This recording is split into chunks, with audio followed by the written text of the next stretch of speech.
kept mistresses, some noble, some not.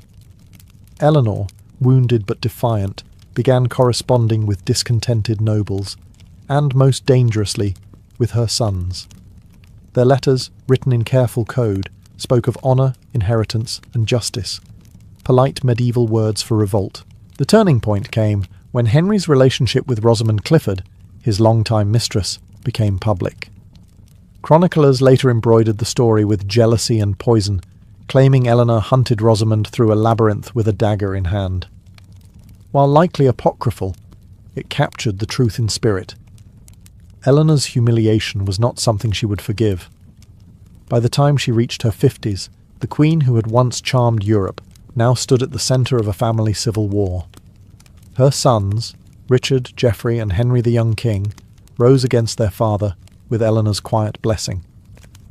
In a world ruled by kings, Eleanor's pen had become her sword, and the scandal that began as a domestic quarrel would soon shake the thrones of both England and France. By 1173, the great Angevin Empire, ruled by Henry II and shadowed by Eleanor of Aquitaine, was not so much a family as a battlefield with royal titles. Henry's sons were handsome, ambitious, and fatally aware that their father had no intention of letting them rule anything meaningful. They had the crowns, but he had the keys. The eldest, Henry the young king, had been crowned during his father's lifetime, but was treated more like a decorative heir than a co-ruler. Richard, destined for legend as the Lionheart, seethed in Aquitaine under his mother's influence, while Geoffrey of Brittany schemed with the cunning of a man twice his age. Eleanor, exiled from court and nursing years of humiliation, saw in her sons a chance for vengeance disguised as justice. The rebellion began quietly. Letters, alliances, promises.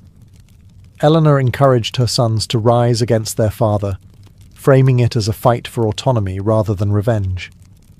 Soon, the French king Louis VII, her former husband, joined the cause, proving that in medieval politics, grudges had excellent memory. France armed the sons, and the empire cracked.